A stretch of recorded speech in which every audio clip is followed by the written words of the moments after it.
할렐루야. 음, 오늘은 여러분들이 설교 본문을 정하는 어떤 여러 가지 방법들이 있는데요. 그 여러 가지 방법들 중에 한 가지 방법이라고 할 수 있는 렉셔너리라고 하는 거, 우리나라 한글로 보통 성서 정과라고 하는 렉셔너리가 무엇이고, 또 설교 본문을 택하는 데 있어서 어떤 유익이 있는지, 또 어떤 또 한계가 있는지를 좀 한번 여러분들하고 살펴보기를 원합니다. 사실 렉셔너리를 사용하는 뭐 가장 큰 이유 중에 하나는 뭐 조금 이따 우리가 또 살펴보긴 하겠지만은 성경 본문을 즉 골고루 창세기부터 요한계시록까지 골고루 좀 설교할 수 있다는 것, 또 성도들에게 골고루 어떤 편식함 없이 골고루 설교 본문을 이렇게 설교할 수 있다는 장점이 있고요. 또 다른 장점이라고 한다면은 그래서 한국 목회자들이 얼마나 많은 분들이 그렇게 하고 계신지는 잘 모르겠지만 설교 계획을 미리 좀 세움으로써 설교자가 자신이 세운 계획들에 따라서 이렇게 설교를 할 수 있는데 굉장히 많은 도움을 줄 수 있는 것이 렉셔너리이기 때문입니다. 그래서 오늘 함께 좀 렉셔너리에 대해서 공부해 보도록 하겠습니다. 자, 저는 김창훈 교수님이 쓰신 본문 선택의 한 방법으로의 렉셔너리의 사용이라는 이 아티클을 가지고 여러분들하고 좀 이야기를 좀 나눠볼게요. 자, 쭉 보면서 설교자들이 보통 본문을 선택할 수 있는 방법은 크게 세 가지. 그러니까 설교자가 설교를 할 때 성경 본문을 선택하는 매주 성경 본문을 가지고 설교를 해야 되는데 세 가지 방법이 있습니다. 세 가지 방법이 있는데 본문을 선택하는 세 가지 정도의 방법이 있다는 거예요. 자, 하나는 성경책 한 권을 택해가지고 연속으로 강의하는 거예요. 뭐 예를 들어서 뭐 창세기면 창세기, 마태복음이면 마태복음 해서 쭉 뭐 1장부터 뭐 창세기 50장까지 이렇게 쭉 매주 그 성경 본문을 택해가지고 연속으로 이렇게 설교를 하는 거죠.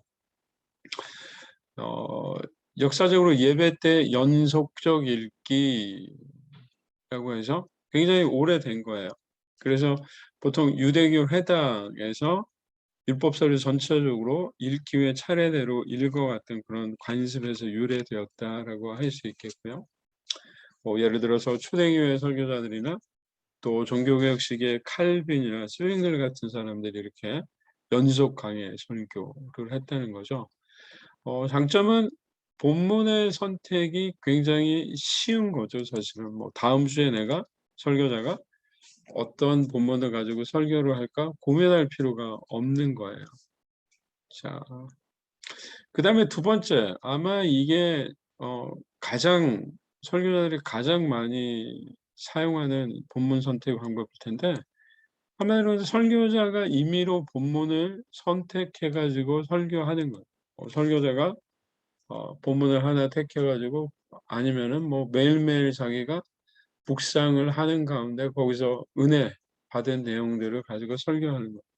보통 전통적으로 선택적, 아까 계속해서 읽는 걸 continuous reading, lectio continua라고 했다면은 요거는 이제 select 하는 거죠.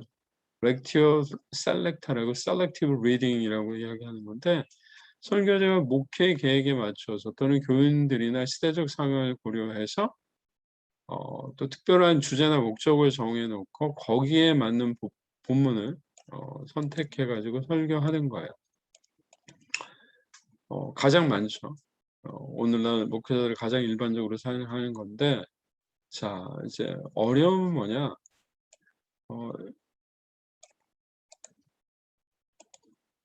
이제 한 교회에서 뭐 예를 들어서 보통 뭐 20년, 30년 그렇게 목회를 하게 되면 매번, 그러니까 1년이 52주인데 또 한국 같은 경우에는 뭐 주일 설교만 하는 게 아니잖아요.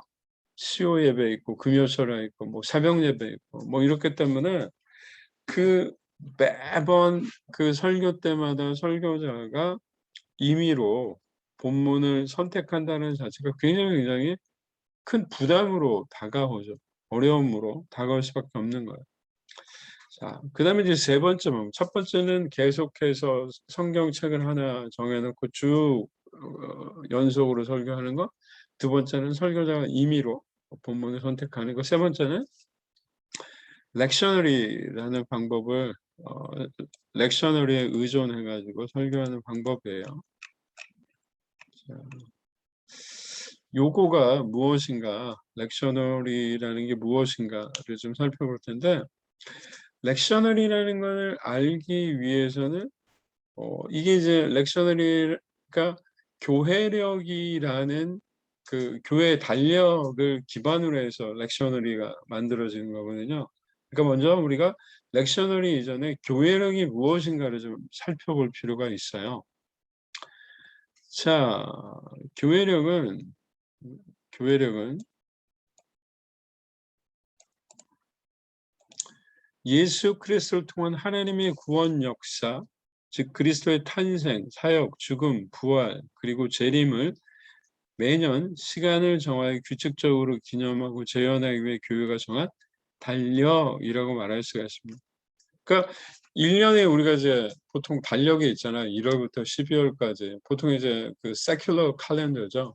세상에 어떤 그런 달력이 있는데, 교회력이라는 것은 church calendar라고 이야기할 수 있는 거고요. 그렇죠. 그래서 여기 보시면은 뭐 Christian Year, Liturgical Calendar 이렇게 돼 있잖아요. 그래서 예수 그리스도를 통해 하나님의 구원의 역사가 1년 365일 계속해서 반복된다라는 어떤 그런 개념. 다시 여기서 이거는 그리스도의 탄생, 사역, 죽음, 부활, 재림을 규칙적으로 우리의 삶 속에서 기념하고 재현하기 위해서 교회가 정한 날짜, 달력이라고 그렇게 보시면 됩니다. 자,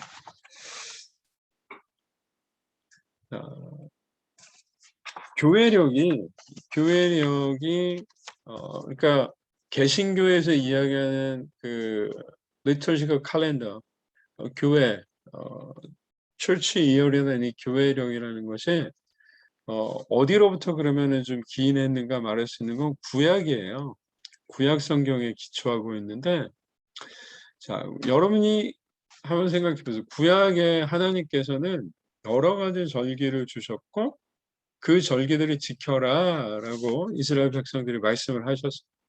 근데 이제 이 절기를 그냥 지키는 게 아니라 뭐냐면 하나님이 이스라엘 백성들을 애굽에서 구원하신 후에, 그러니까 하나님의 구원 사건하고 이 절기들은 굉장히 밀접하게 관련이 있는 거잖아요. 그렇죠? 뭐 예를 들어서 유월절 같은 경우에는 이스라엘 사람들이 애굽에서 출애굽, 그러니까 애굽에서 탈출하기 그때, 그러니까 하나님이 애굽에 내렸던 10번째 재앙, 장자 재앙을 피하게 하시고, 그 다음에 이스라엘 백성들이 애굽에서 탈출할 수 있게끔 했던 그 출애굽의 사건을 기념하는 거죠. 또 맥추년이라는 것은 하나님이 그들을 구원하셔서 약속하신 가나안 땅에 들어가서 하나님이 주신 그 땅에서 추수, 여러 가지 작물을 심고 그리고 나서 거기서 거둔 것들을 하나님 앞에 드리는, 어떻게 보면 이제 구원과 땅을 주심에 대한 그 사건을 기념하면서 감사하는 이런 것들이죠. 자, 그래서 아까 말씀드렸듯이 하나님께서 이스라엘 백성들이 여러 가지 절기들을 지키라고 명령하셨어요. 그래서 명령의 의미는 뭐냐? 그들에게 베푸신 구원의 은혜와 사랑을 계속해서 뭐하라? 기억하고 감사해라. 그래서 하나님 앞에 그런 신앙생활을 계속해라 라는 것들이 어떤 구약에서 하나님이 이스라엘 백성들에게 절기를 주신 목적이잖아요.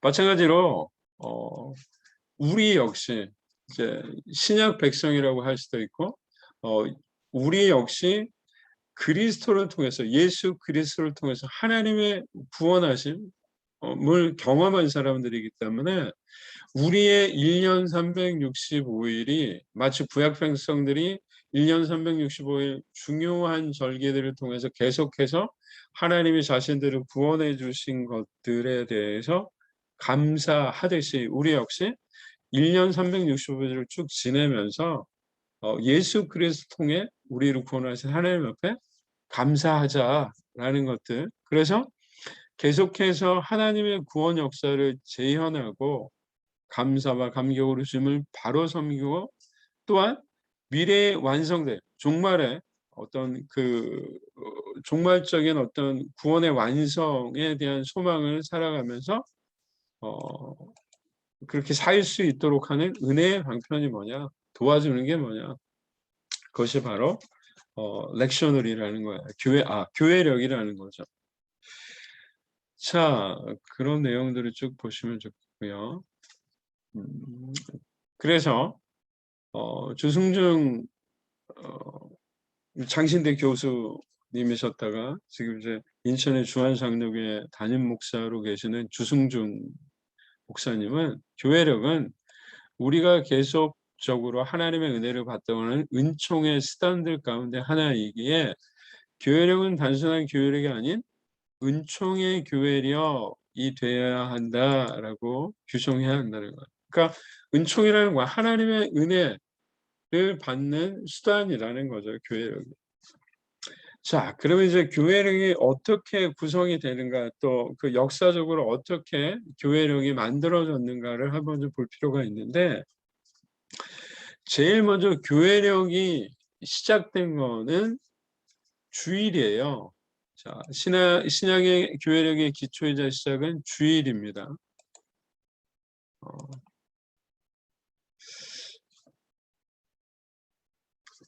구약의 이스라엘 백성들은 안식일을 시작으로 해가지고 교회력, 그들의 어떤 그런 그 구약의 절기를 시작하는 것처럼 우리는 주일이에요.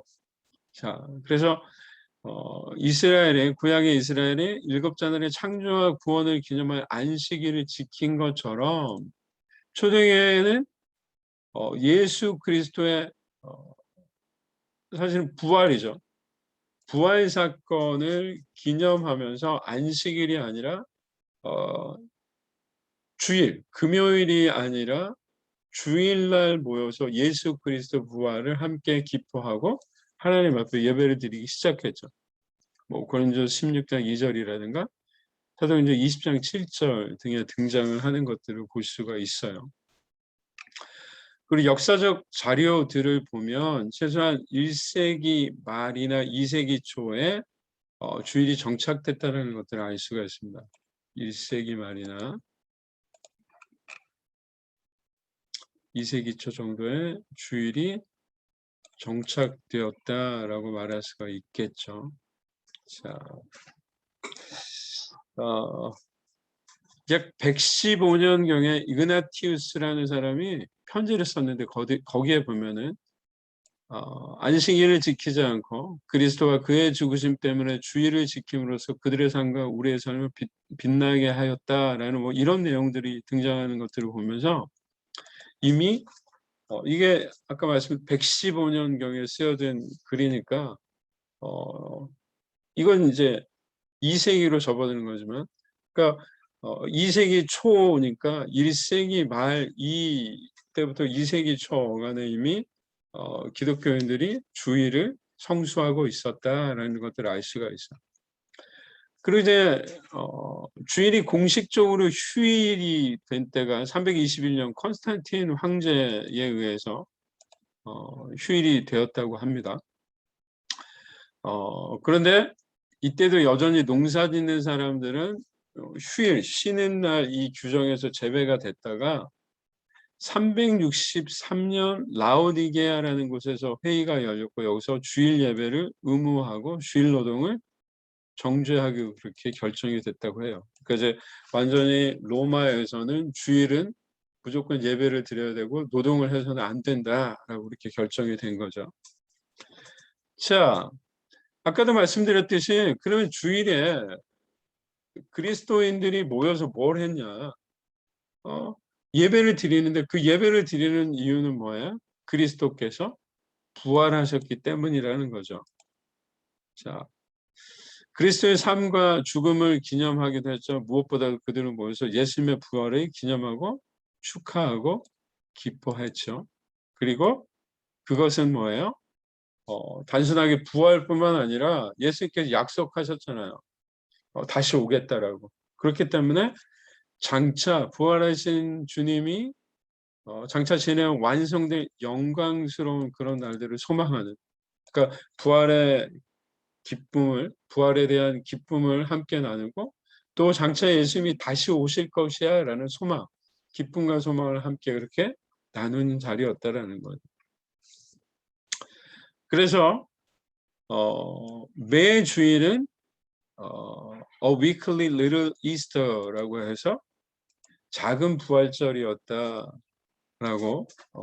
그렇게 불렸고 성찬식을 하면서 그렇게 예수님이 명하셨던 그런 말씀들을 함께 지켰던 것들을 볼 수가 있습니다.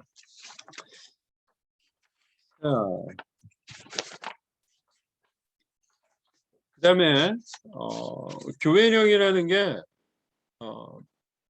1년 365일을 이렇게 쭉 지키는 거잖아요. 마치 아까 우리가 서두에 살펴봤듯이 구약의 절기가 그냥 따로따로 떨어져 있는 것들이 아니라 1년 365일에 각각의 절기들이 있어서 쭉 연결돼 있어요. 그러니까 뭐 이거 사이클인 거죠. 또 애니얼 사이클을 좀 보면 교회력이 오늘날과 같은 그런 모습으로 정착되기 시작한 게 이제 4세기 후반이에요. 4세기 후반인데 이것이 오늘날 우리가 지키고 있는 그 교회력이 정착을 했는데 이게 이제 두 개의 사이클이 따로따로 발전을 하다가 이제 하나로 이렇게 만들어졌어요. 그러니까 하나가 만들어지고 또 다른 것이 만들어지지 전체적으로 이제 만들어지는데 그 이야기를 잠깐 좀 하겠습니다. 두 개의 사이클이 이제 두 개의 주기가 있어요. 자, 첫 번째는 뭐냐면 부활절을 중심으로 한 사이클이 하나 있어요. 그래서 사순절, 부활절, 오순절 주기가 하나가 있고요. 그 다음 당연히 뭐겠어요? 예수님이 부활하신 거니까 부활하고 필적할 만한 것이 예수님의 탄생이니까 성탄절이겠죠. 그래서 부활절 사이클이 하나가 있고 성탄절 사이클이 하나가 있습니다. 그래서 이거를 대림절, 성탄절, 주연절 주기라고 그렇게 이야기를 할 수가 있겠죠. 이것도 한번 좀 살펴볼게요. 부활절 주기를 보면 아까 말씀드렸듯이 예수님의 부활이 초대교회 성도들에게 있어서는 어떻게 보면은 굉장히 어떤 예배의 중심, 삶의 중심, 그런 굉장히 핵심이 되는 그런 사건이었어요. 그래서 시간이 지나면서 매 주일 그렇게 아까 봤듯이 우리가 Weekly Little Easter라고 해서 매 주에 작은 부활절로 그렇게 주일날 그렇게 지켰단 말이에요. 근데 1년 단위로 해서 부활을 기념하는 날을 생각하기 시작했던 거죠. 그러니까 다른 말로 이야기를 하면 매 주가 주일 예배가 예수님의 부활을 기념하는 날이기도 했지만 1년을 놓고 하루를 정해서 마치 구약 성경에서 6월절이 하루 이렇게 지키는 것처럼 그렇게 특별한 날을 정해서 부활절을 기념하기로 그렇게 한 거죠. 부활을. 자, 그래서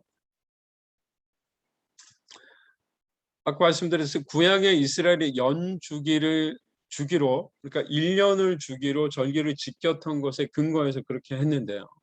특히 초대교회 기독교인들에게 이스라엘 절기 가운데 6월절에 예수님께서 십자가에 못 박히셨다는 것이 굉장히 중요했어요.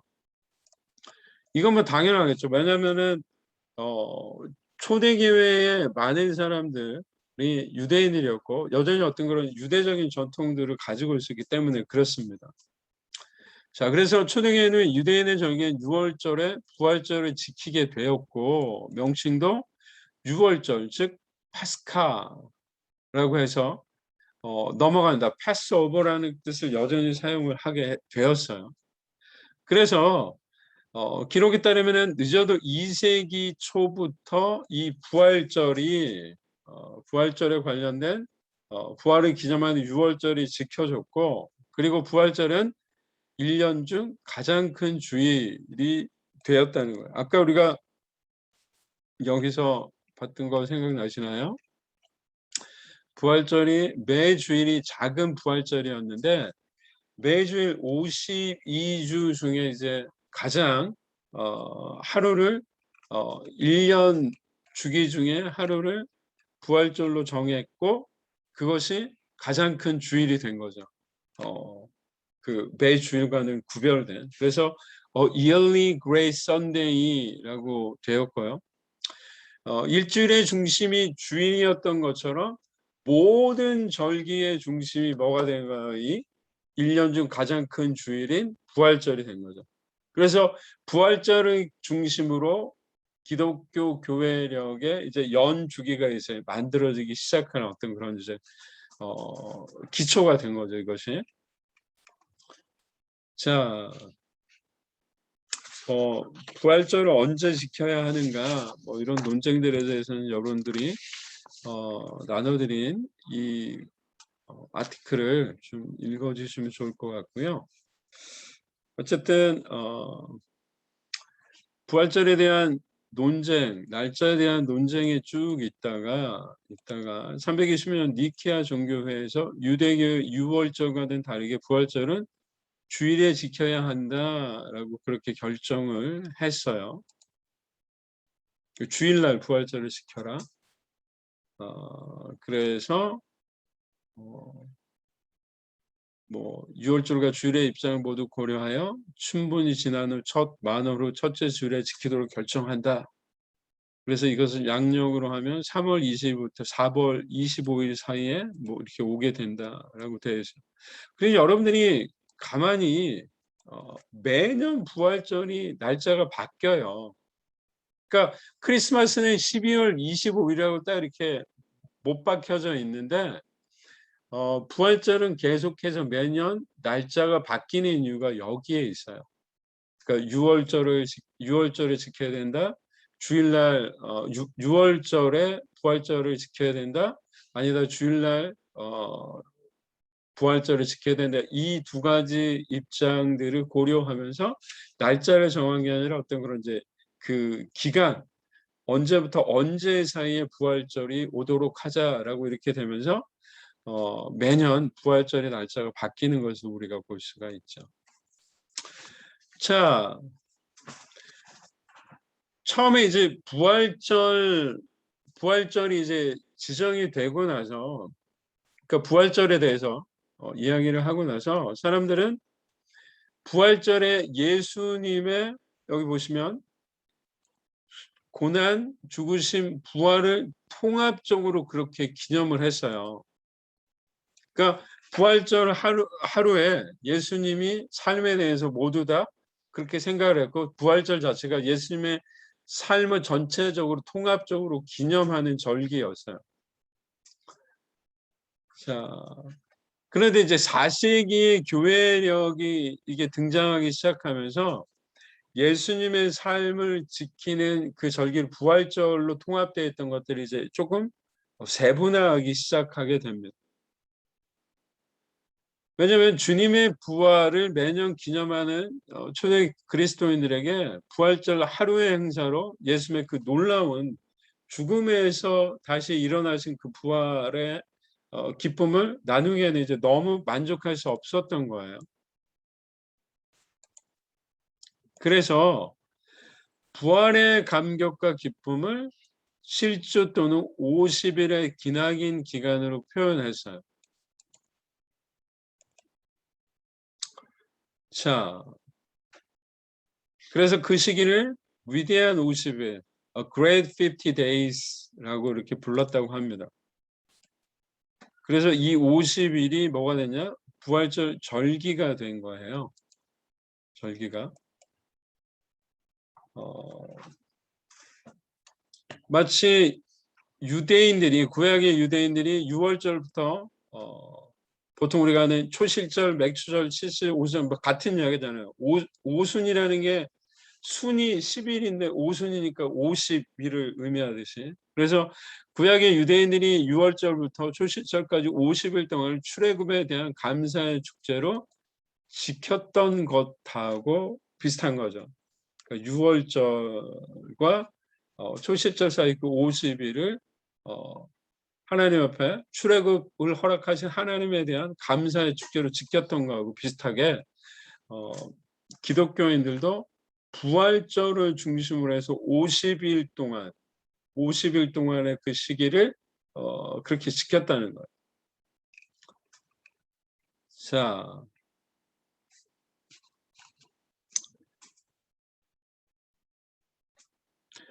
자, 그런데 여기 재미있는 게 있는데요. 6월절로부터 초실절까지 50일이 지난 그때를 이제 오순절, 초실절로 이야기를 했는데 기독교인들은 50일째가 되는 오순절을 구약에서처럼 첫 곡식의 추수를 감사하는 절기가 아니라 성령의 강림을 통해 교회의 탄생을 축하하는 날로 새로운 의미를 부여했어요. 이거는 어떤 의미인지 뭐 너무 자명하죠. 그러니까 이스라엘 백성, 구약의 이스라엘 백성들이 출애굽한 후에 그 6월절로부터 50일이 지나서 추수한 것을 가지고 하나님 앞에 감사했다면 우리가 신약성의 사도행전을 보면 어떻습니까? 오순절 날에 성령이 임하셨잖아요. 그러니까 출애굽이 6월절이 구원에 대한 사건이고 그다음에 이제 오순절날 추수에 대한 그런 의미였다면 부활절이라는 것은 어떤 의미에서는 같은 거죠. 부활절이 예수 그리스도의 죽음과 부활을 통해 우리 인간에게 구원을 주셨다라는 부분에서는 그 출애굽과의 어떤 구원의 의미가 상통한데 오순절의 의미는 이스라엘 백성들은 추수한 것에 대한 것이라면 기독교인들은 그 50일이 오순절에 성령이 강림하셔서 교회가 탄생한 새로운 의미를 부여하게 되는 거죠. 그래서 사세기 후반에 위대한 오순, 그러니까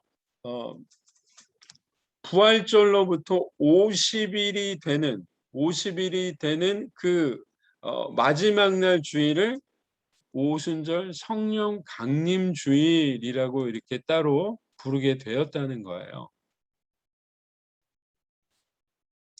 그래서 오순절의 일요일은 총이 몇 세기 동안 부활절 못지않게 굉장히 중요한 교회의 절기와 행사가 되었다라고 말할 수가 있겠죠. 그러니까 부활절이 생기고 50일이 지나서 오순절 성령 강림 주일이 그렇게 생겼다는 것을 우리가 알 수가 있어요. 자, 4세기 전반까지 교회는 성령 강림절에 예수님의 승천과 성령 강림을 동시에 기념했어요. 마치 이거는 이제 성령 강림하고 예수님이 승천하고는 뭐 뗄래야 뗄 수가 없는 거잖아요. 사도행전에서. 그러니까 예수님이 승천하시고 나서 약속하셨던 예수님이 내가 이제 하늘로 가면 너들이 약속하신 성령을 또 다른 보혜사를 보내주겠다라고 약속을 해서 성령께서 강림하신 거잖아요. 오신 거죠. 그래서 이 두 가지를 성령 강림절에, 그러니까 부활절로부터 50일 되는 성령 강림절에 이 예수님의 승천과 성령 강림을 기념했었는데, 사생의 말에 이르러서 이 두 가지 중요한 사건의 의미를 보다 확실하게 해서 둘을 분리하게 됩니다. 그래서 부활로부터 40일째를 주님의 승천 기념일로 정하고요. 그쵸? The Day of Ascension이 되는 거죠. 주님의 승천 기념일이 되고요. 50일째를 성령 강림일로 그렇게 정하게 되었어요.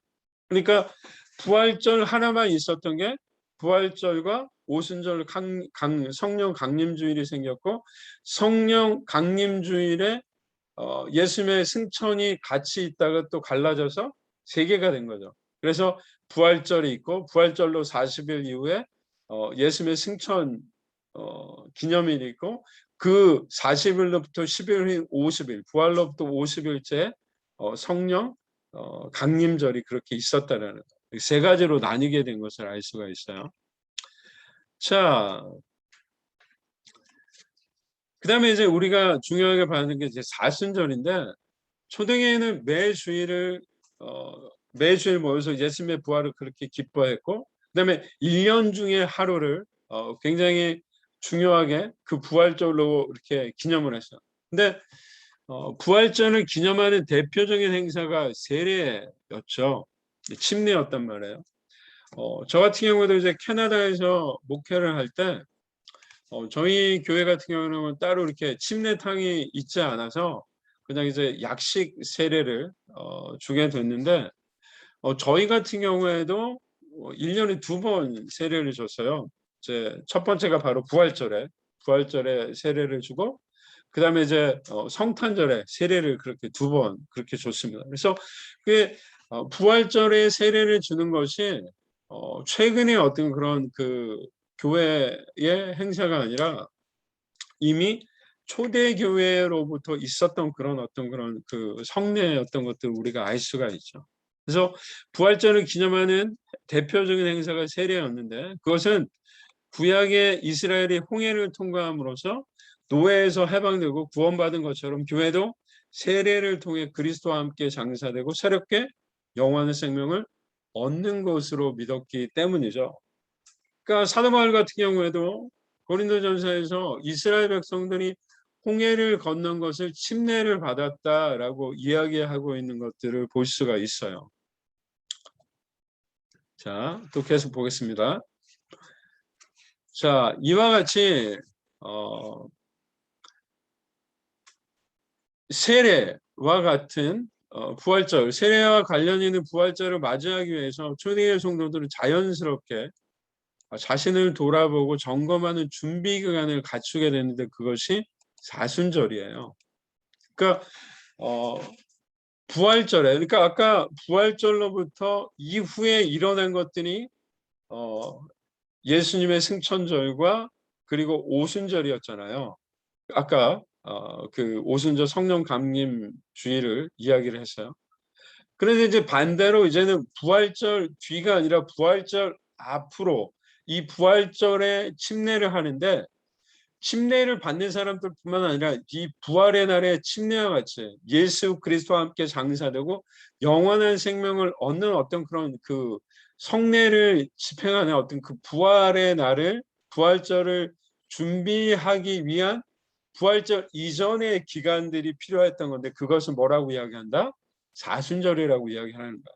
렌트라고 영어로 이야기하는데, 자, 그래서 처음에 사순절은 그리스도의 십자가의 고난과 죽음을 묵상하고 회개하는 기간이라기보다는 세례 지원자들을 위한 마지막 준비 기간이었어요. 그러니까 다시 말씀드리면 부활절에 세례가 있을 텐데, 이 세례자들이 부활절에 있을 그 세례를 준비하는 기간이 사순절이었다는 거예요. 그래서 예수 그리스도의 고난과 죽음을 묵상하고 자신의 어떤 그런 이전에 예수를 믿지 않았을 때 죄인으로 있었을 때의 어떤 그런 모습들을 회개하는 기간이 사순절이었어요. 그래서 세례를 받을 지원자들이 그 마지막 준비를 하는 기간이었었는데, 그렇죠?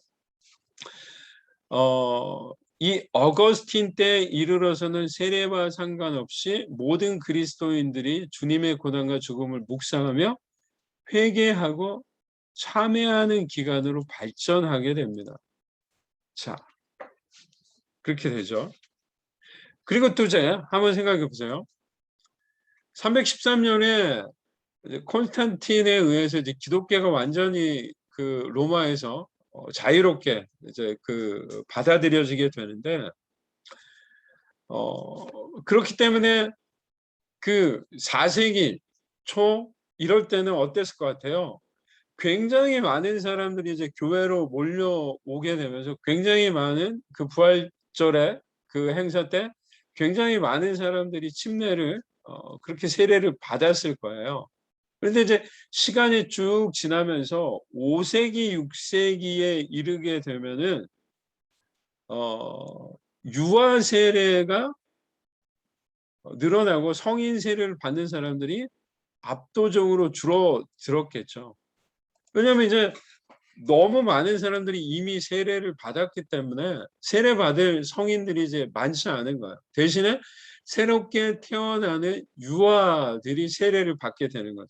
그러니까 사실 유아들은 뭐 그 사순절 기간에 어떻게 교육을 받거나 어떻게 할 수가 없는 거잖아요. 그래서 사순절의 기간이 세례를 받는 그 세례자들, 세례 준비자들을 위한 기간이 아니라 이거 이제 완전히 일반화돼서 모든 그리스도인들이 주님의 고난과 죽음을 묵상하고 회개하는 참회의 기간으로 발전하게 되죠. 그래서 사순절은 사순이잖아요. 아까 순이라는 게 10을 가리킨다고 하지 않았습니까? 그러니까 오순절이니까 오순은 50일 지난. 그러니까 사순절이라는 것은 아까 부활절 기준으로 50일, 오순이 되는 50일의 성령 강림절이 있었다면 부활절로부터 사순 40일 이전이 뭐가 되는가? 바로 사순절이 시작이 되는 거예요. 그래서 40일 전, 부활절로부터 40일 전에 그 사순절이 시작되는 날을 보통 뭐라고 이야기하느냐? 제2수요일 애쉬 웬스데이라고 이야기를 해서 시작을 하는 거예요. 이와 같이 초대교회는 사순절의 마지막 주일을 그렇게 시작을 하고요. 그리고 사순절 마지막 주일, 그러니까 부활절로부터 바로 앞 일주일을 보통 고난주간이라고 우리가 이야기를 하죠. 그렇죠? 그래서 거룩한 홀리위 이렇게 이야기합니다. 그 보통 부활절 전주일을 예수님의 예루살렘 입성을 기념하는 그런 주일로 우리가 이야기를 하는 거죠. 그러니까 다시 한번 이제 정리를 하자면 이렇습니다. 처음에 주일을 부활절로 매 주일을 작은 부활절로 그렇게 생각하면서 초대교회 사람들이 지켰어요. 그리고 나서 1년 중에 그 주일 중에 하루를 정해서 좀 더 의미 있는 부활절로 그렇게 지키자라고 해서 부활절이 이제 지켜지기 시작했고요. 그리고 나서 이스라엘 백성들이 출애굽 6월절 이후에 그 오순절 처음 곡식을 걷는 그 오순절 7.7절 맥주절을 지켰던 것을 고스란히 이제 응용을 해서 부활절로부터 50일 이후 그날 우리가 사도행전 2장에 등장하는 성령 강림 그 오순절에 성령을 강림했던 그것을 기념해서 성령 강림 주일이 만들어졌고요. 성령 강림 주일과 예수님의 승천일을 같이 지키다가 거기서 예수님의 승천일이 분리가 된 거죠. 그래서 부활절로부터 40일이 지난 날을 예수님의 승천 기념일이 됐고, 그 승천 기념일에서부터 11호가 오순절 성령 강림 주일이 됐고, 또 이 부활절로부터 40일 전이 되는 그 기간을 사순절로 지키는데, 사순절이 시작되는 수요일을 제수요일이라고 이야기를 하고, 부활절로부터 일주일 전을, 그쵸? 일주일 전 그 기간을 고난주간으로 그렇게 우리가 지키는, 그렇게 해서 하나의 부활절 주기, 이스터 사이클이 만들어지는 것들을 우리가 알 수가 있겠습니다. 자, 그 다음에 이제 등장하는 게 부활절 주기를 통해서 계속해서 이제 교회력을 지키게 된 거죠. 그러면 이제 성탄절 주기가 만들어질 수밖에 없는 게 왜 그러냐면, 부활이 중요하긴 해요. 그 굉장히 중요하죠. 그런데 예수님이 이 땅에 태어나지 않으셨다면 이 부활이라는 게 없는 거잖아요. 그래서 예수님이 부활하신 것도 중요하지만 이 땅에 태어나신 것도 중요하지 않냐라고 해서 성탄절이 주목을 받게 됐고, 그 성탄절을 중심으로 해서 이제 성탄절 사이클이 만들어지게 됩니다. 자, 교회에게 또 하나 중요한 주기는 이제 성탄절 주기인데요. 성탄절 주기는 아까 말씀드린 부활절 주기보다 빨리 시작되지는 않았고, 구약의 유대력에 근거하지도 않았어요. 자, 성탄절 주기가는, 그러니까 성탄절 주기가 먼저 시작된 게 아니라 성탄절 그 주기 중에는 주현절 주기, 주현절 주기 아니라 주현절이 가장 먼저 만들어진 것을 알 수가 있죠. 자, 사실 한국 교회에서 성탄절에 대해서는 많이 알려져 있지만 주현절은 사실 많이 알려져 있지 않아요. 자, 그런데 사실 초대교회에서는 성탄절보다는 부활절하고 오순절 성령강림절하고 주현절이 더 굉장히 중요한 그런 절기 중에 하나였습니다. 그 주현절은 문자적으로 말 그래도 주님이 현현했다라는 그런 의미예요. 그러니까 현현이라는 건 manifestation 해서 뭐에 이게요? 드러나는 거죠. 나타나는 거예요.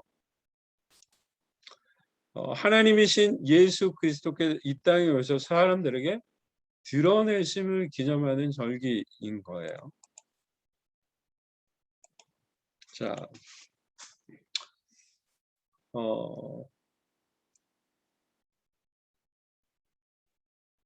그러니까 하나님이셨던 분이 이 땅에 인간의 모습으로 오셔서 사람들에게 모습을 드러내셨다라는 것들을 기념하는 게 주현절이라는 거예요. 자, 부활절과 마찬가지로 성탄절 절기에도 처음에는 통합적으로, 아까 부활절이 있다가 예수님 승천주일이 생기고, 그 다음에 오순절 강림주일이 생기고, 그쵸? 사순절이 생기고, 이렇게 통합됐던 게 분화되었던 것도 우리가 봤듯이, 성탄절 절기도 처음에는 뭐라고 시작되냐면 하나로 통합되어 있다가 이게 분리가 된 거죠. 분리된 게 이제 4세기에 들어서면서부터 그렇게 됐다고 이야기를 하고 있습니다. 자, 성탄절이라는 말은 354년 한 문서에서 처음 등장한대요. 그래서 예수님께서 예루살렘에서 태어나셨다라고, 그날이 12월 25일이라고 그렇게 되어 있고요.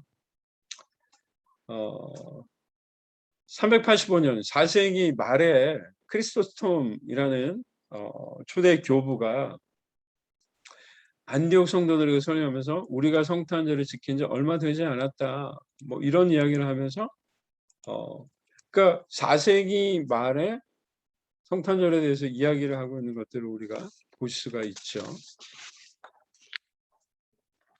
아까 말씀드렸듯이 초대교회 성도들은 사실은 예수님의 탄생에는 그렇게 관심이 없었어요.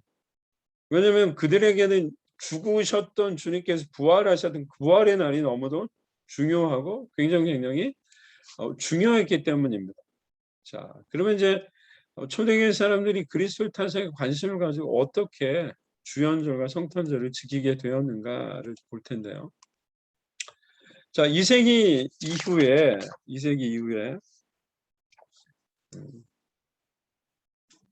예수님의 이제 인성과 신성에 관한 기독론 논쟁이 있고 가연설, 양자설과 같은 이단들이 등장하면서 예수님이 참 인간이시고 참 신이신 예수님이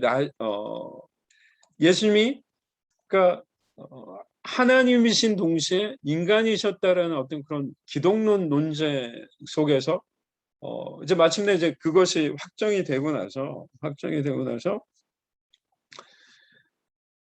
참 인간이셨다면 뭐가 중요한 거예요? 태어나신 날이 굉장히 중요해진 거죠.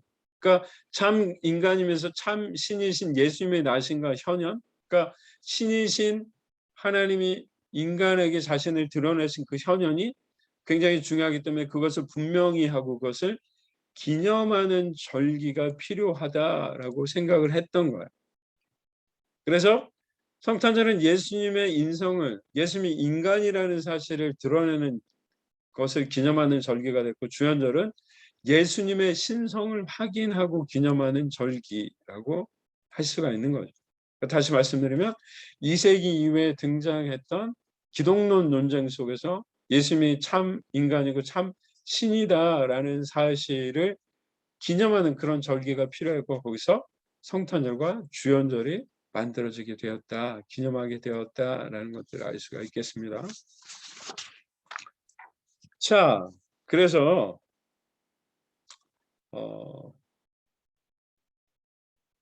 쭉 보시면 되고요. 그래서 예수님의 탄생이 여러 가지 이제 이런 것들이 성경에 기록되어있지 않죠. 그래서 오늘날 우리가 지키는 성탄절과 주연절의 날짜는 원래 고대 이집트와 로마에서 거행된 어떤 이런 태양의 축제에서 가져왔다는 게 일반적인 견해입니다. 그러니까 성탄절은 이방인들의 선교를 위한 기독교의 어떤 그런 토착화되어져 있는 모습들을 보여준다고 할 수가 있죠. 그런 내용들을 지금 이 아티클에서 이야기를 하고 있고요. 그러니까 성탄절과 그리고 주현절이 이렇게 서클이 만들어진 거죠. 성탄절, 주현절. 그런데 이제 아까 마찬가지로 부활절이 이후에 어떤 절기들이 있었지만 부활절을 준비하는 사순절의 기간이 있었잖아요. 마찬가지로 성탄절과 성탄절 위에 주현절의 절기가 있었고, 그런데 마찬가지로 부활절과 마찬가지로 성탄절을 뭔가 준비하는 기간들이 필요하다라는 것들을 공감이 되면서 380년 스페인에서 열린 공회에서 12월 17일부터 주연절은 1월 6일까지 모든 성도는 교회에서 결석하면 안 된다, 이런 이야기들을 하고 5세기경의 프랑스 고을 지방에서 주연절을 위한 40일의 준비 기간을 실행하게 됩니다.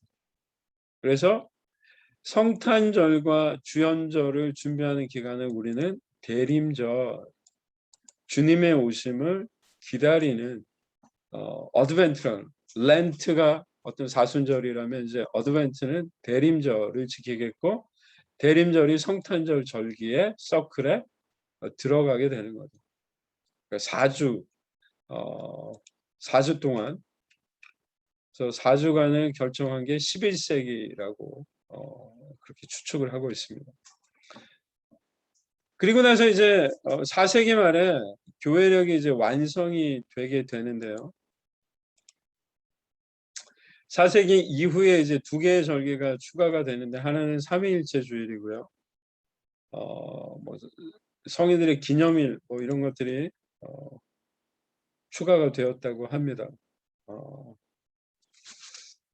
자, 그런데 이제 문제는 뭐냐면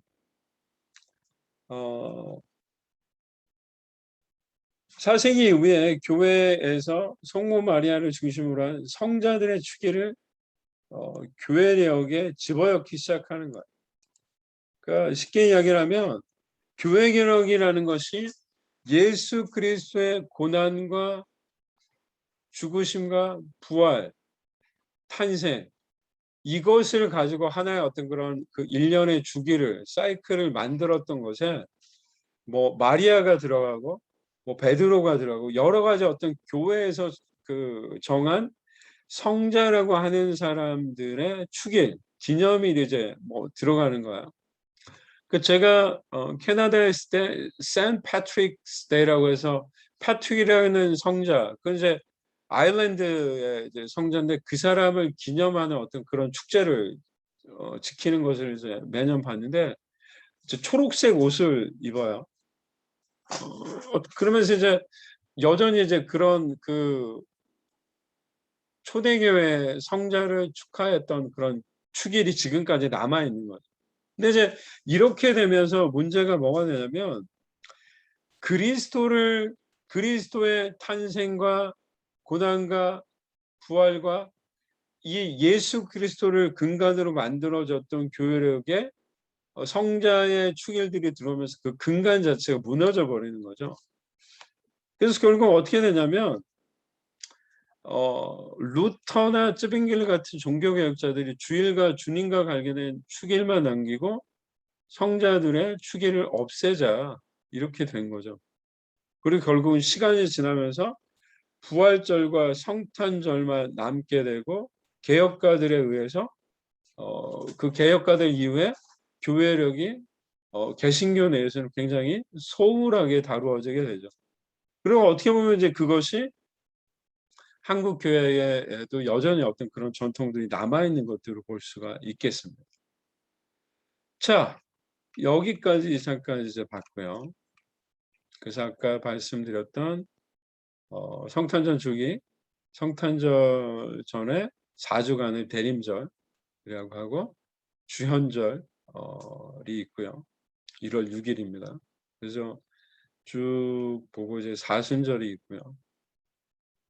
그리고 사순절은 사실 이제 부활절로부터죠. 40일 전. 그래서 그 사순절이 시작되는 날을 제수요일이라고 이야기를 했고요. 그다음에 이제 부활절 이후에 성령 강림절 50일 이후죠. 그리고 40일 전은 예수님 승천 기념일 이렇게 지키는 것들을 볼 수가 있죠. 자, 그럼 이제 렉셔널이라는 것이 뭔가를 좀 볼 필요가 있는데요. 렉셔널이라는 거는 자, 교회력이 예수 그리스도 통한 구원을 기억하고 감사하며 영광스러운 미래를 소망하는 은혜의 수단이라고 말씀을 드렸어요. 자, 그래서 이런 교회력에 맞춰 예배 시간에 말씀 선포와 개인적인 묵상을 위해 성경을 선별해서 배열한 성구 모음집 이게 뭐다? 이게 렉셔널이에요. 그러니까 요걸 이제 미리 그 샘플이 있는데 샘플을 좀 보여드리면 좀 여러분들이 훨씬 이해를 쉽게 하실 수 있을 텐데. 자, 이렇게 돼 있어요. 그러니까 렉셔널의 구성은 시편이 무조건 한 구절 들어가고요. 복음서에서 한 구절이 무조건 들어갑니다. 마태, 마가, 누가, 요한복음에서 한 구절이 들어가고 시편이 무조건 들어가고요. 그리고 나서 구약에서 한 본문, 신약에서 한 본문 이렇게 들어가요. 그러니까 렉셔너리는 아까 말씀드린 교회력을 중심으로 해서 성구를 시편, 복음서를 중심으로 해서 구약 하나, 신약 하나 이렇게 만들어 놓은 거예요. 성구를 나눠 놓은 거죠. 그래서 이것을 일별로 나눠 놓은 것도 있고요. 복수 렉셔너리 하면은 1년 52주 주일날 이렇게 맞게 성구를 나눠 놓은 것이라고 할 수가 있겠습니다. 자, 그래서 렉셔너리는 매 주일과 주일을 제외한 월요일부터 토요일까지 성경 읽기를 위해 지정된 본문으로 구별이 돼요. 그러니까 Sunday lectionary 하면은 이제 우리나라 말로는 이걸 이제 성서 정과라고 이야기를 하고요. 데일리 리딩이라고 해서 매일매일 성경 읽기를 해놓은 것은 성서 일과라고 우리나라 말로 그렇게 번역을 하고 있습니다. 자, 렉셔너리는 어떻게 시작하는가?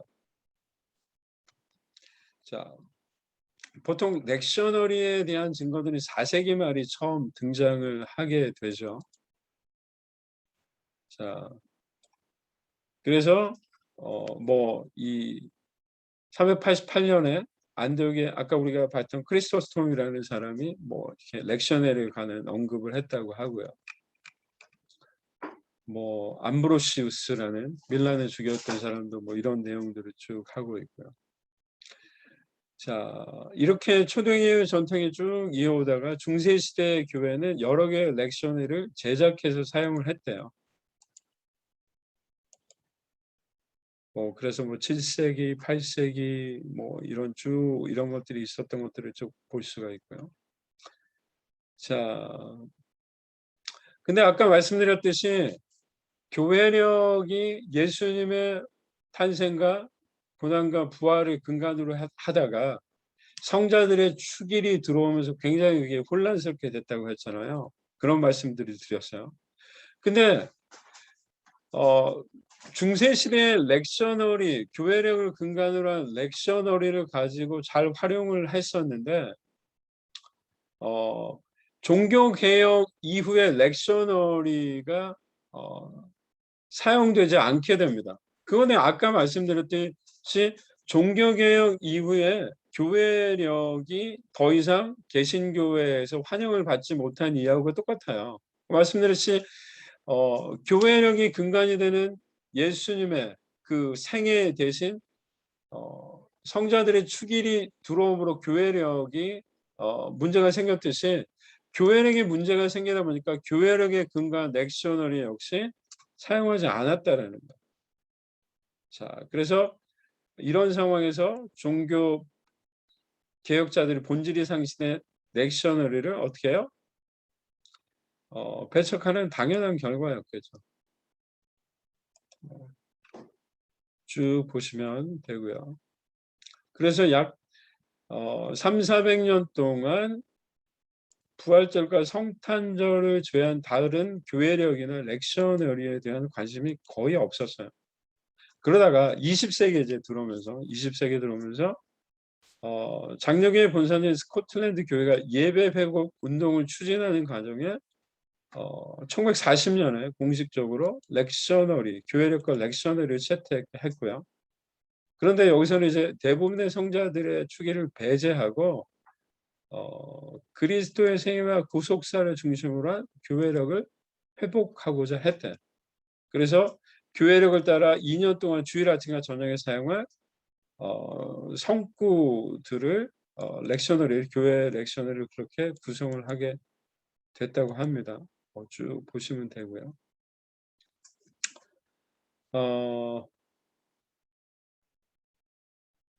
그러던 것이 이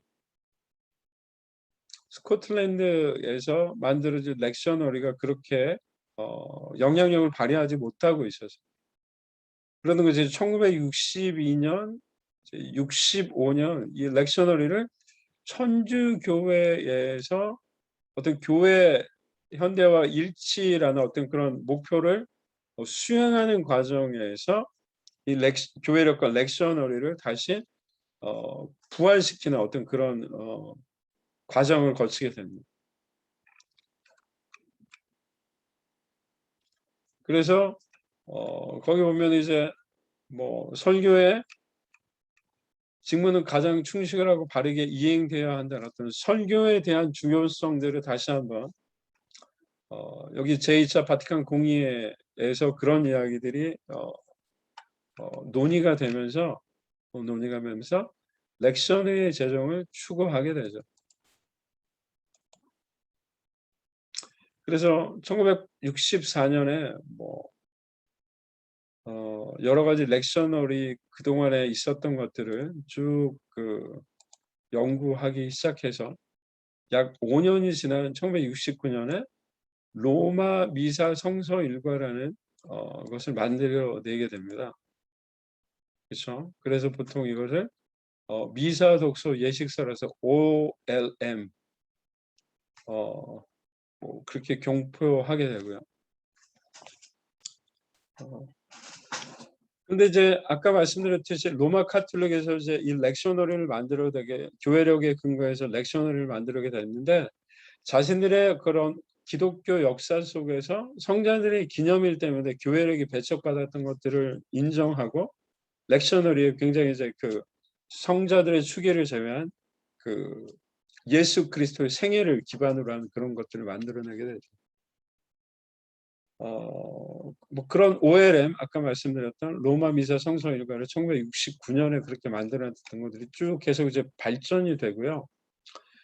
이것이 이제 나중에 뭐가 되냐면 개신교에서 캐톨릭에서 만드는 OLM의 도전을 받아서 북미 교회에서 교회력과 렉셔너리의 중요성을 인식하고 교단별로 렉셔너리를 제작하기 시작하게 됩니다.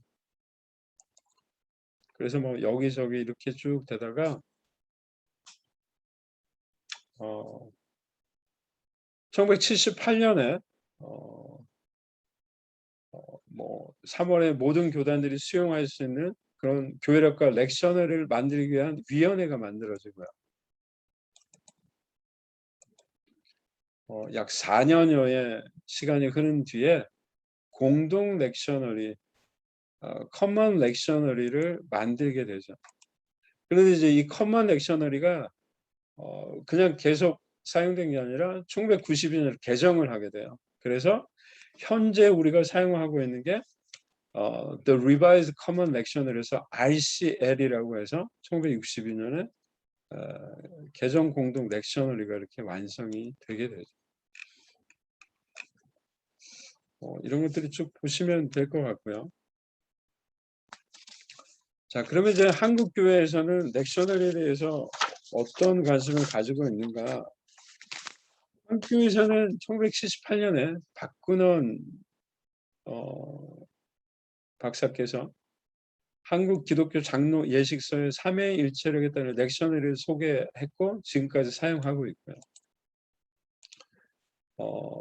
지금은 교회력과 목회 계획을 뭐 그런 렉셔너리를 소개하고 있고 이게 여러분들이 좀 관심을 가지셨으면 좋겠는데 정장복 교수님이 1983년에 예배와 설교 핸드북을 출판하고 지금도 매년 나오고 있어요. 그래서 매년 계속해서 공동 렉셔너리와 개정된 공동 렉셔너리에 근거해서 예배 자료와 설교를 돕는 자료를 소개하고 있어요. 그래서 여기에 보면은 이것을 보시면은 성구 4개의 본문 가운데 하나를 선택해서 다양하게 설교할 수 있는 설교 모범들, 설교의 예들을 설교 예가 되는 설교들을 실어놨어요. 그리고 1998년에 뭐 이런 예배와 강단이 매년 출간되고 있다라는 것들도 좀 보시면 될 것 같습니다. 자, 그래서 교회력과 렉셔너리에 관한 내용들을 쭉 여러분들하고서 한번 나눴고요. 뭐 아까 그 말씀드렸던 것들을 설명을 드렸습니다.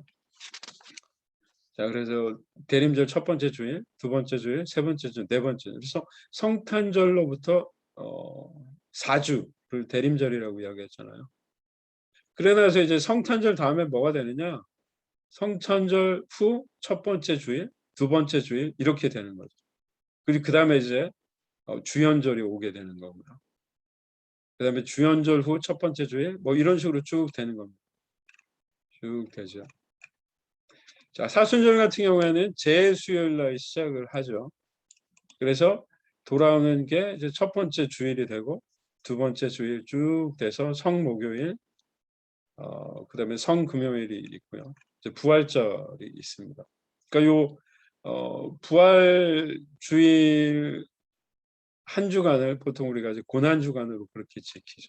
그 이제 부활절 후에 부활절 뭐 두 번째 주일, 세 번째 주일 뭐 이렇게 쭉 이야기를 하고 주님의 승천일이 등장을 하고요. 그쵸. 그러니까 이게 이제 그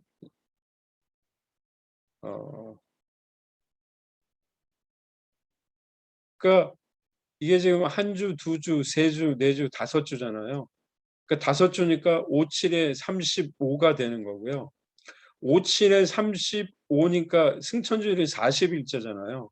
그러면은 40 주일로부터 주일이 35일째니까 36, 37, 38, 39, 50 해서 주님의 승천주일을 이렇게 지키게 되는 거죠.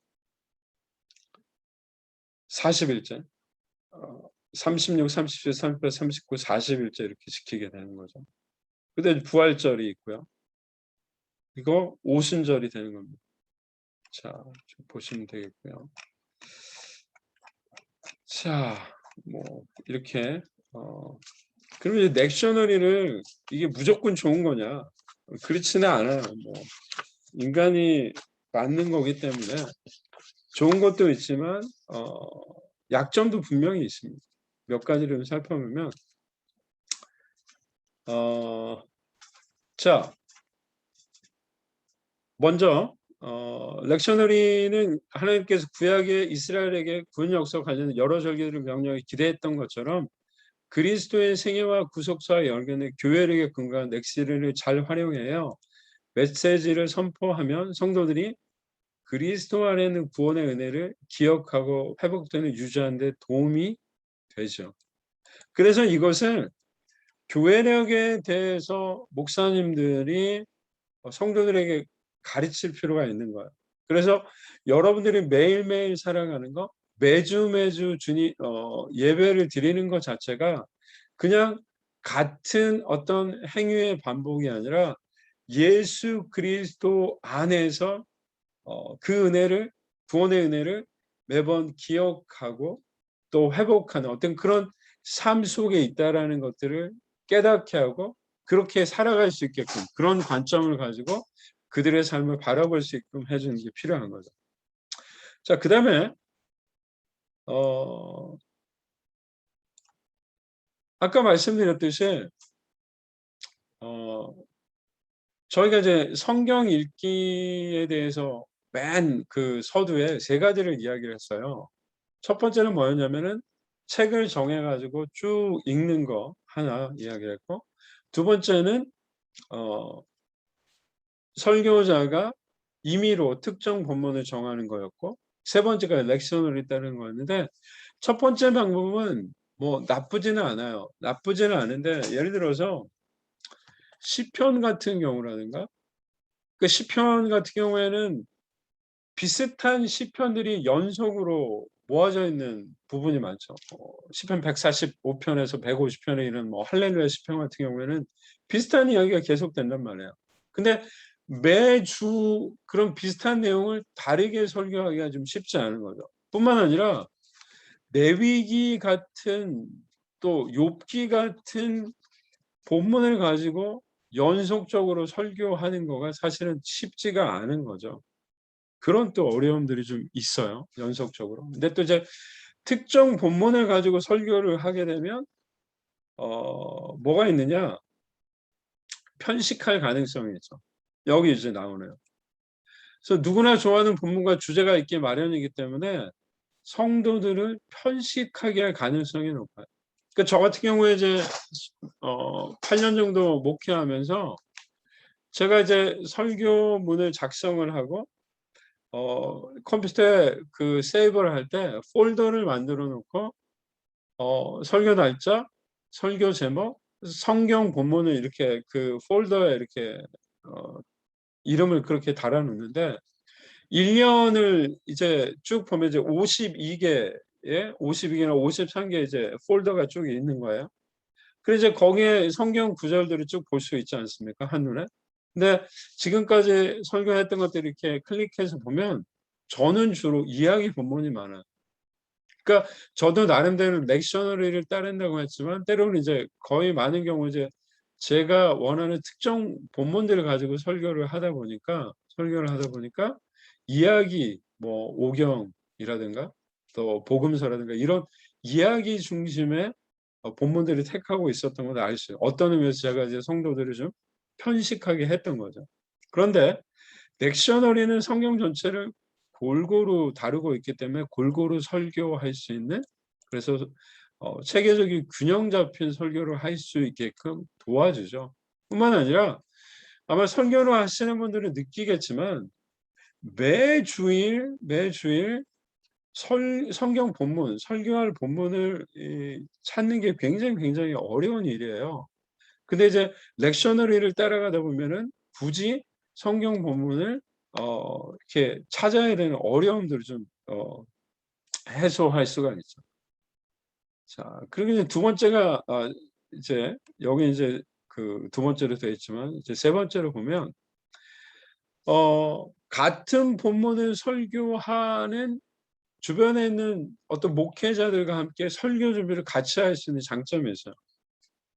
그러니까 어떻게 보면 이거는 저는 굉장히 좀 뭐랄까 필요한 부분이라고 생각하는데, 사실 혼자 설교를 준비를 하고 설교 이렇게 목회를 하다 보면 굉장히 이제 좀 우물안 개구리 같은, 굉장히 좀 그 목회자의 시각 차이가 협소해질 수 있는데, 또 이제 설교자들 주변에 있는 설교자들 같이 이제 성경에 대해서 본문을 같이 그 이야기하고 설교 준비를 같이 한다면 다른 관점에서 성경 본문을 볼 수 있는 어떤 그런 것들을 좀 배울 수가 있고요. 뿐만 아니라 목회에서 받는 어떤 그런 스트레스들, 어떤 목회의 어려움들을 또한 같이 나눌 수가 있게 되면서 굉장히 목회자에게 좀 리프레시할 수 있는 그런 시간이 될 수 있다고 그렇게 생각됩니다.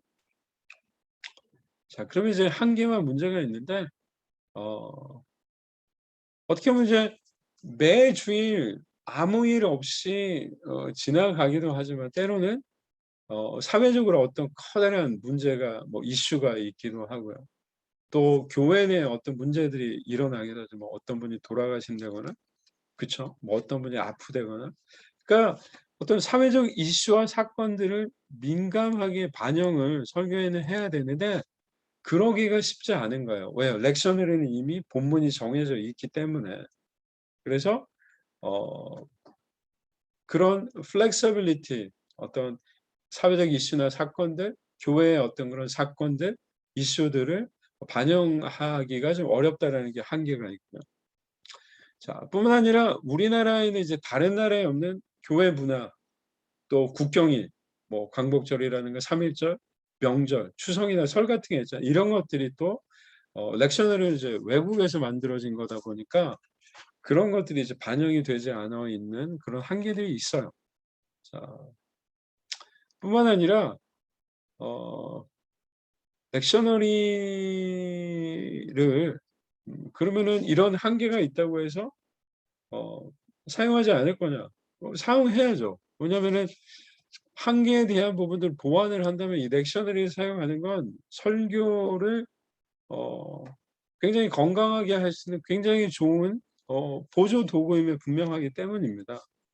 그래서 예를 들어서 뭐 사회적 이슈나 사건들이 발생했을 때, 교회 행사가 있을 때는 렉셔너리에 얽매이지 않고, 여기 나오죠. 거기에 맞는 본문을 정하면 되는 거예요. 그렇죠? 자, 뿐만 아니라 어 한국 교회는 한 번만 예배드리는 게 굉장히 많은 예배가 있잖아요. 아까 말씀드렸듯이 뭐 주일 예배, 금요철야 수요 예배, 새벽 예배 굉장히 많기 때문에 렉셔너리를 이용하고 뭐 세 가지 설교 성경 읽기, 뭐 연속적으로 읽기, 선택적으로 읽기, 렉셔너리 따라 읽기, 이 세 가지를 적절하게 사용을 하면 굉장히 설교를 다양하게 할 수 있다라고 그렇게 말할 수가 있겠습니다. 그리고 저 같은 경우에는 주일날은 렉셔너리를 좀 따랐어요. 렉셔너리를 따라서 설교 본문을 좀 정했고, 이제 저희 같은 경우 이제 금요철에는 없었는데 수요일하고 새벽 예배가 있었는데, 수요일 같은 경우는 그냥 주제 설교를 하는 거예요. 근데 이제 보통 어떤 그 주로 성도들에게 조직 신학적인 어떤 그 내용들을 좀 가리키는 그런 설교를 했고, 새벽 예배는 연속으로 했어요. 그러니까 어 새벽 예배는 연속적으로 뭐 시편이라든가 마태복음이라든가 창세기라든가 뭐 출애굽기 이런 것들을 쭉 읽으면서 그렇게 강해 설교를 했고요. 말씀드렸듯이 수요일 날은 선택적으로 본문을 정해서 그렇게 설교를 했고, 주일날은 이제 렉셔널에 따라서 그렇게 설교를 했습니다. 그러니까 여러분들이 이런 그 렉셔널이라는 것들이 좀 생소하실 수도 있는데 그리고 이제 여기 아티클 자체가 좀 한 번에 이해하기는 쉽지 않으실 테지만 이 강의 동영상을 계속해서 보시고 또 이 본문을 이 아티클을 계속해서 좀 반복적으로 좀 보시고 또 인터넷 들어가시면 인터넷뿐만 아니라 아마 그 유튜브에도 렉셔널이 관련돼서 굉장히 많은 동영상들이 있으리라고 생각해요. 그래서 렉셔널이라는 성경 읽기가 있다라는 것들을 좀 아시고 또 잘 숙지하셔서 설교 사역에 도움을 받으시기를 그렇게 부탁을 드립니다.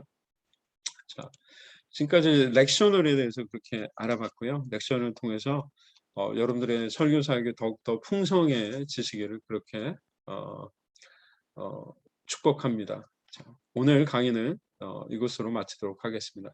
감사합니다.